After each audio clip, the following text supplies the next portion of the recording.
Olá, essa é a nossa terceira aula de noções de direito público para concurso municipal em Belo Horizonte. Eu sou Adriana Fernandes e nós estamos estudando a Lei Orgânica de BH. Estamos vendo especificamente o Poder Legislativo, depois partiremos para o Poder Executivo. Nós vamos falar agora, ainda dentro do Poder Legislativo, sobre as comissões. Artigo 82. A Câmara terá comissões permanentes e temporárias, constituídas na forma do regimento interno e com as atribuições nele previstas, ou conforme os termos do ato de sua criação. Comissões permanentes e temporárias é como acontece no Congresso Nacional em cada casa, né? Senado e Câmara dos Deputados. Haverá comissões permanentes por onde tramitará os projetos de lei conforme a temática deles, conforme a matéria tratada neles, né? E também comissões temporárias. O exemplo clássico é uma CPI, por exemplo.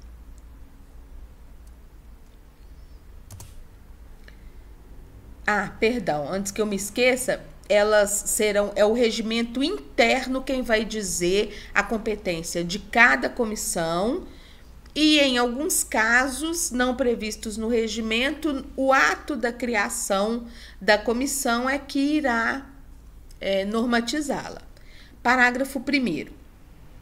Na constituição da mesa e na de cada comissão, é assegurada, tanto quanto possível, a participação proporcional dos partidos políticos ou dos blocos parlamentares representados na Câmara.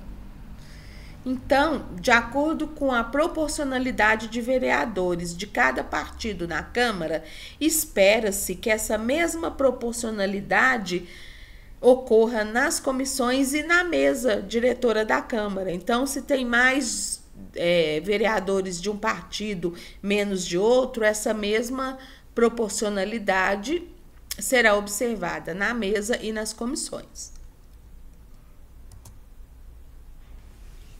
Parágrafo 2º. As comissões, em razão da matéria de sua competência, cabe. Então, de acordo com o assunto para o qual ela tem competência para tratar.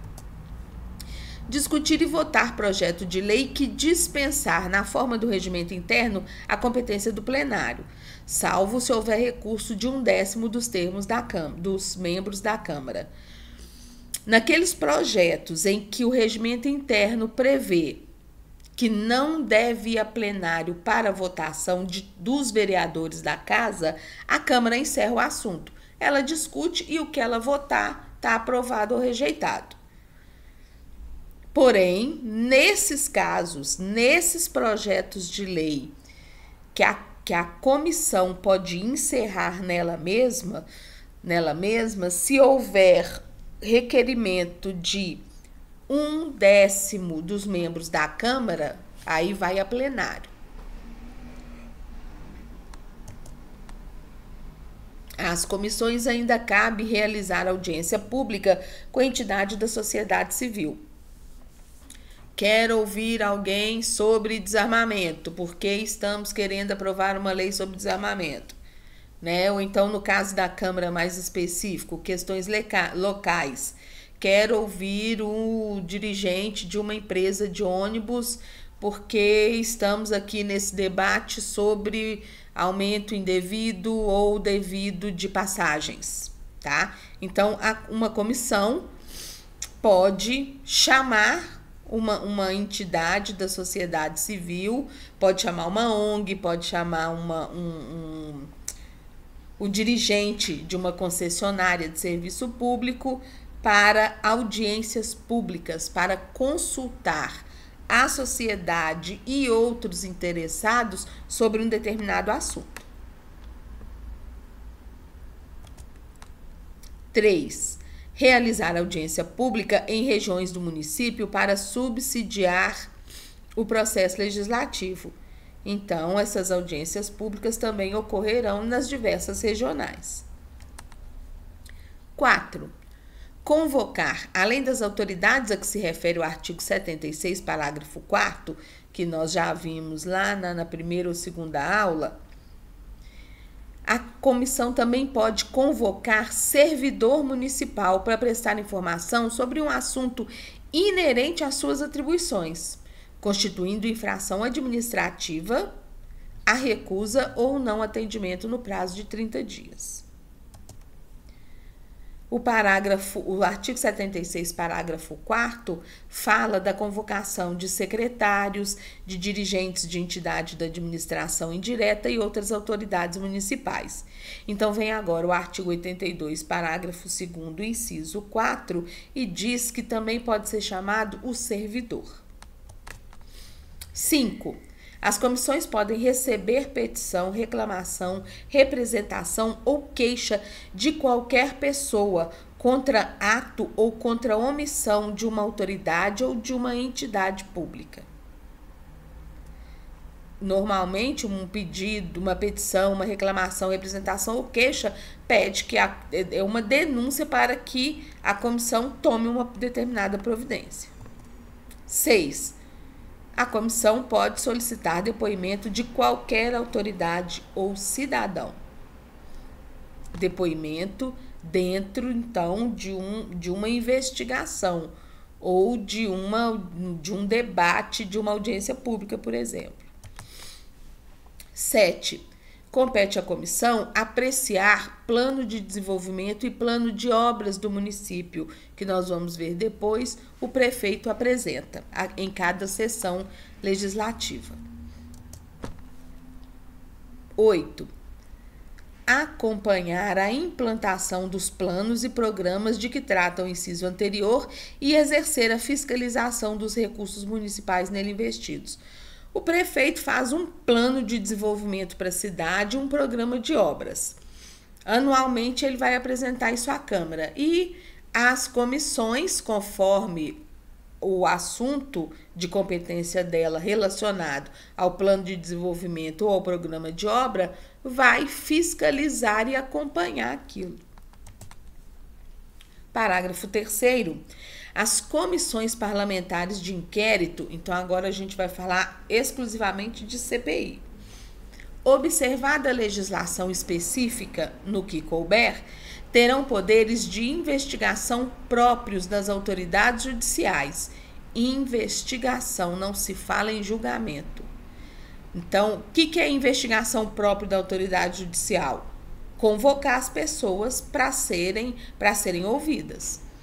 Além de outros poderes previstos no regimento interno, e serão criadas a requerimento de 1/3 dos membros da Câmara.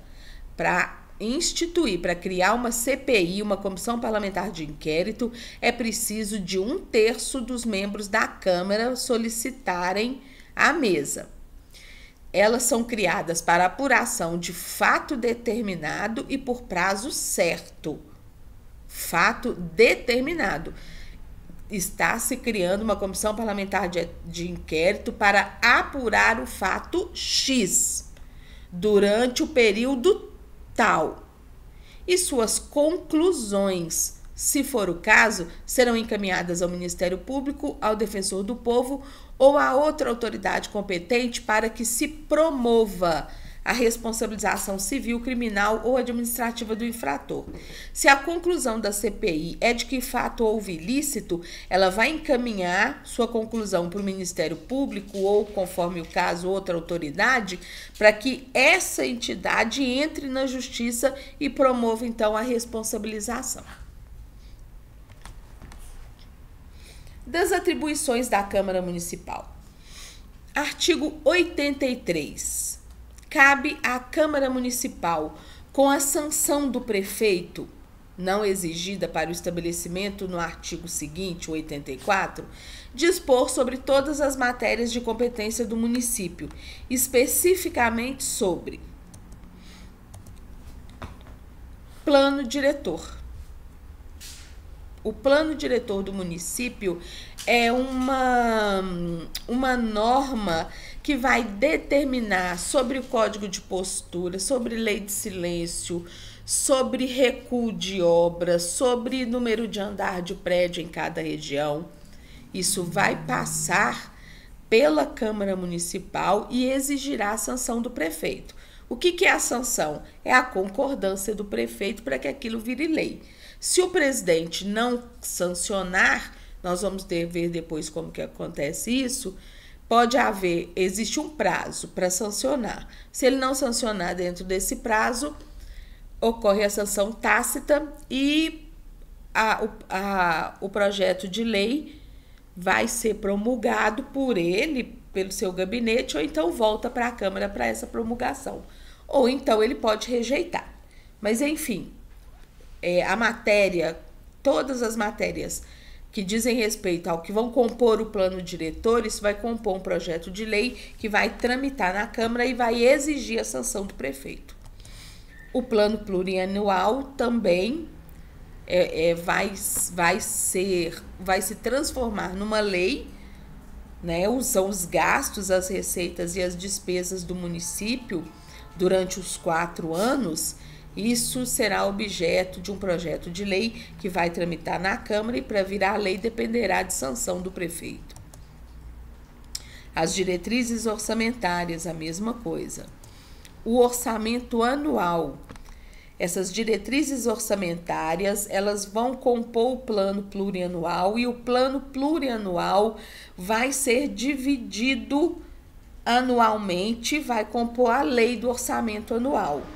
Essa lei inicia com um projeto que tramita na Câmara e exige sanção do prefeito para virar lei.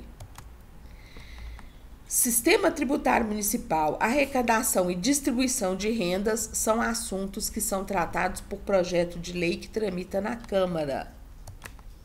Dívida pública, abertura e operação de créditos, empréstimos que o município faz também somente podem ser realizados com base em leis que tramitaram na Câmara e receberam a sanção do prefeito.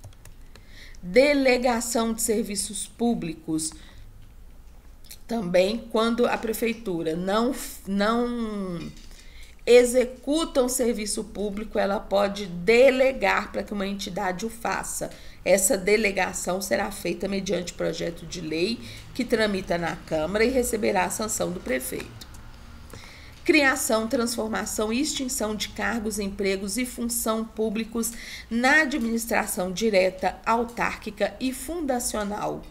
E fixação de remuneração, observados os parâmetros estabelecidos na Lei de Diretrizes Orçamentárias. Toda essa organização administrativa relativa a cargos, empregos e funções na administração pública municipal deverá ser feita por projeto de lei. Também a fixação do quadro de pessoal de empresas públicas, sociedades de economia mista e outras entidades de controle direto ou indireto do município.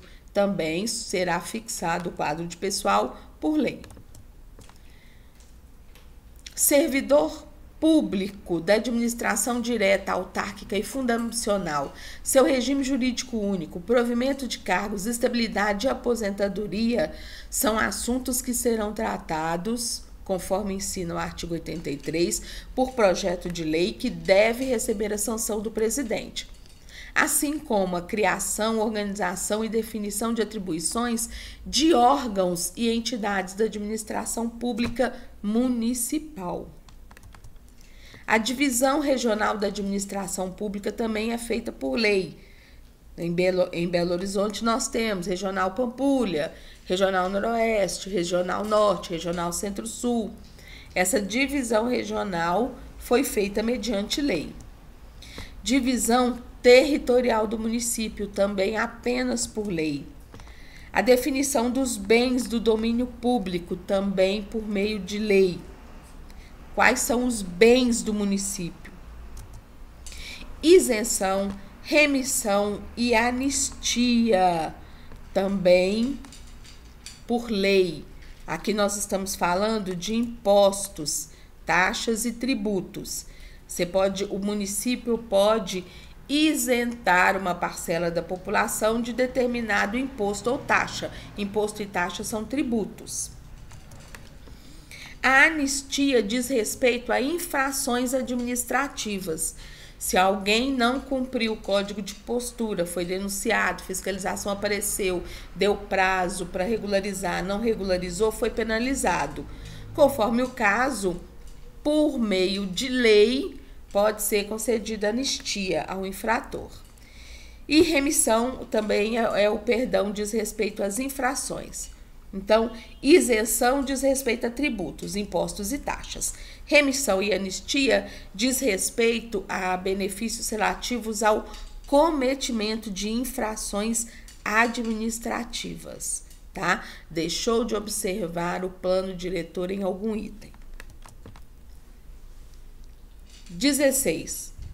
A transferência temporária da sede do governo municipal, que pode ocorrer, por exemplo, numa data comemorativa, deve ser feita por lei que tramita na Câmara e recebe a sanção do prefeito.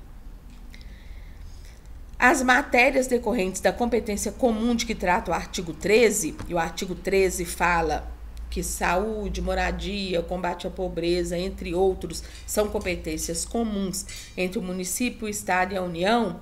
Essas matérias irão compor um projeto de lei, deverão ser tratadas por lei e então iniciarão como um projeto de lei que vai tramitar na Câmara e receberá a sanção do presidente. Perdão, do prefeito. Artigo 84. Compete privativamente à Câmara Municipal. O que é competência da Câmara? Que ela até pode delegar, já que é uma competência privativa. Mas o que cabe à Câmara fazer? Eleger a sua mesa diretora, quem vai administrar a Câmara, e constituir as comissões. As suas comissões, né? Que nós vimos, comissões temporárias ou permanentes. A Câmara é que vai elaborar seu regimento interno. O prefeito não pode elaborar o regimento interno e impor à Câmara. A Câmara é que elabora o seu regimento interno por meio de discussões, propostas e votações. Dispor sobre a sua própria organização, seu funcionamento e sua polícia. A polícia parlamentar. É a Câmara quem cuida desse assunto. Dispor sobre a criação, transformação, extinção de cargos, empregos e função de seus serviços e fixação da respectiva remuneração, observados, claros, parâmetros da lei de diretrizes orçamentárias, é competência da Câmara. Ela se organiza internamente, ninguém pode fazer isso por ela, exceto se ela conceder delegação para tal. Aprovar crédito suplementar ao orçamento de sua secretaria nos termos desta lei orgânica. Na lei do orçamento é destinado ao orçamento X para a Câmara. E não foi suficiente, pode ser aprovado crédito suplementar. Fixar a remuneração do vereador, do prefeito, do vice-prefeito e do secretário municipal, também é competência privativa da Câmara.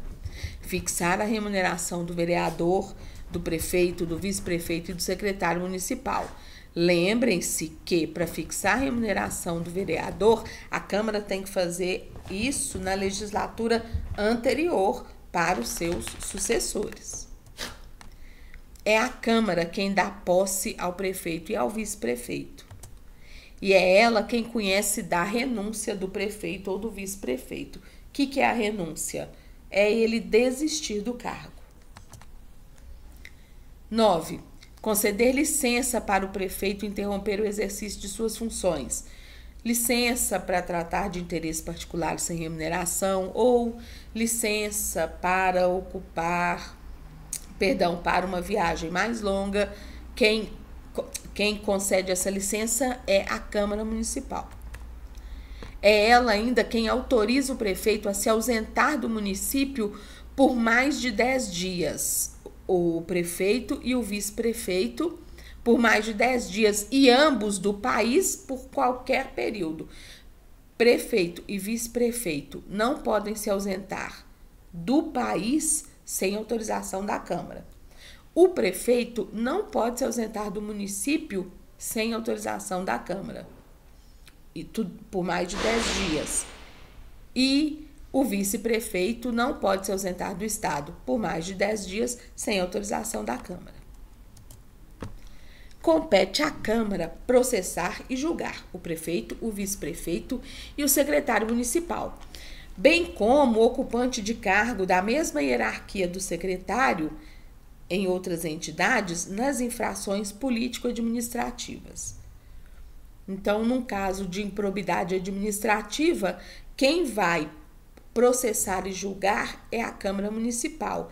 É ali que o processo, como se fosse um processo judicial, vai tramitar, e são os vereadores que vão julgar essas autoridades.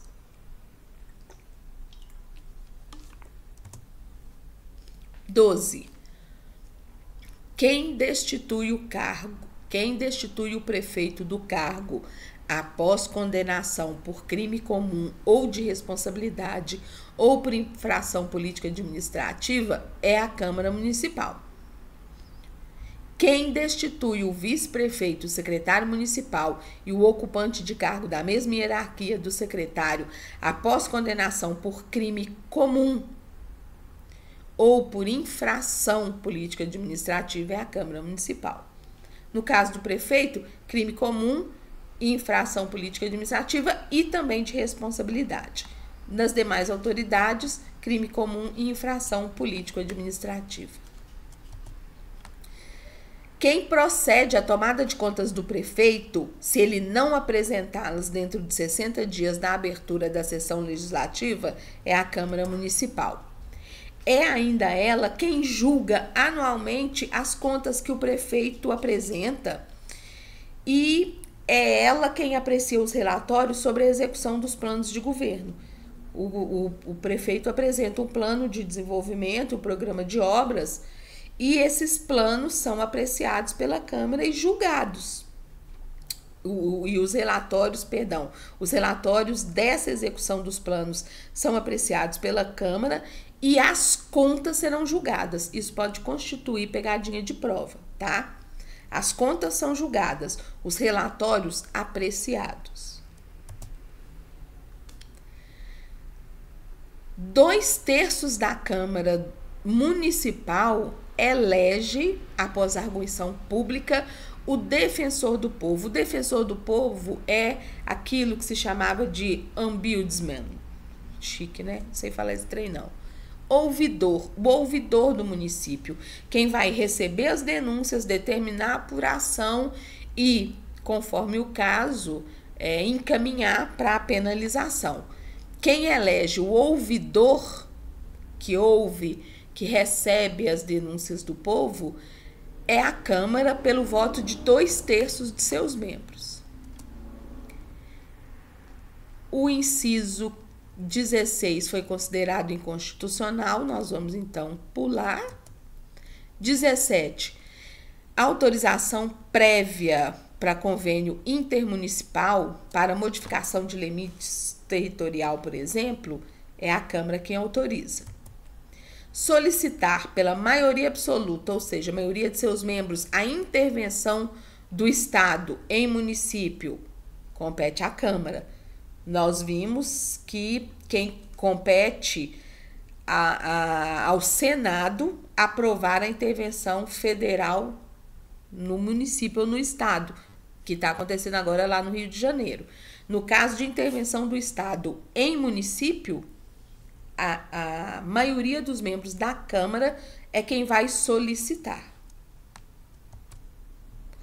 Suspender no todo ou em parte a execução de ato normativo municipal declarado incidentalmente. Ato normativo municipal é lei municipal. Ela entra em vigor. Quando é que a Câmara suspende essa norma, essa lei? Quando ela deixa de vigorar? Quando ela for declarada inconstitucional por decisão definitiva, decisão transitada em julgado pelo Tribunal de Justiça do Estado. quando a decisão de inconstitucionalidade for limitada ao texto da Constituição do Estado. Se uma lei municipal entra em conflito com a Constituição do Estado, o Tribunal de Justiça Estadual declara a inconstitucionalidade dessa lei e a Câmara suspende, então, os efeitos dela a partir daí. Uma lei que vier a conflitar com a lei orgânica do município, desde que o órgão competente da Justiça Comum, do Poder Judiciário, determinar que realmente há um conflito e que essa lei municipal não prevalece sobre a lei orgânica, quem vai suspender os efeitos dessa lei que está infringindo a lei orgânica é a Câmara Municipal.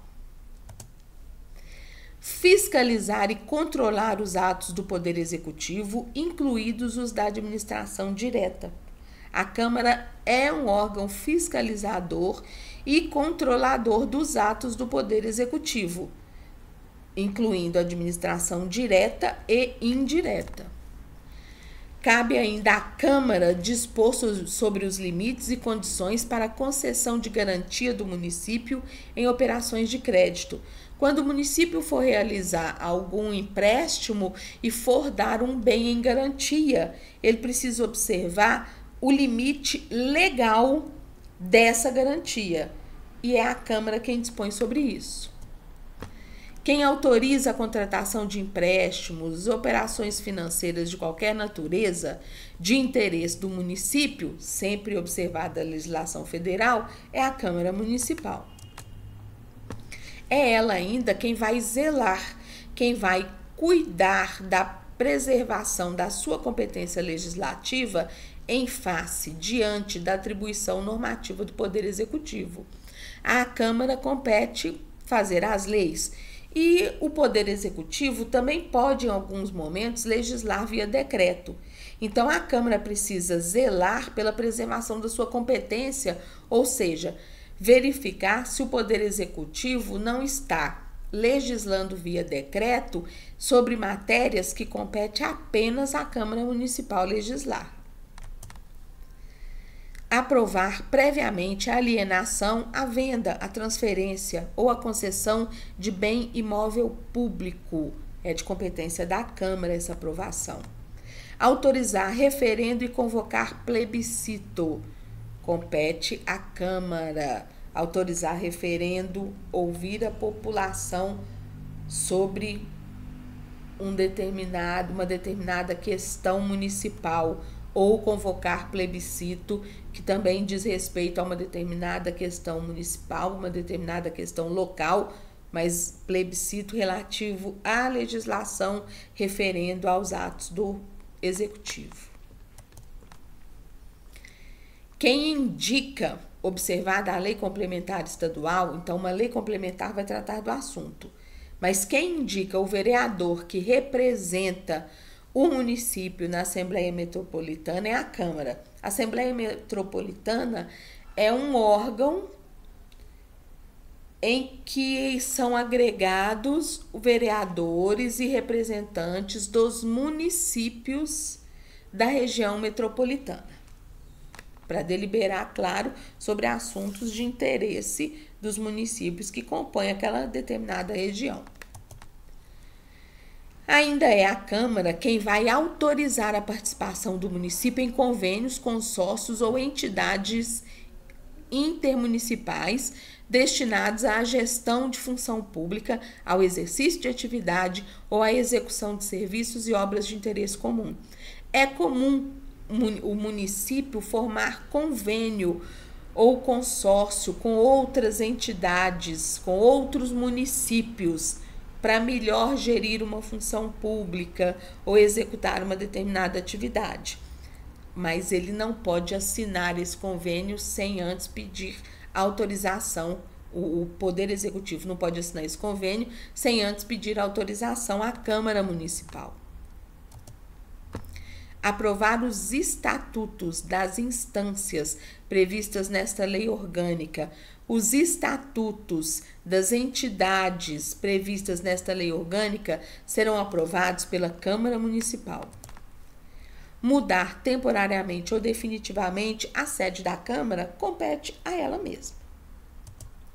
Parágrafo 1º. Ainda compete à Câmara se manifestar por maioria de seus membros, ou seja, maioria absoluta, a favor de proposta de emenda à Constituição. A Constituição do Estado recebe emendas, assim como a Constituição Federal. Projetos de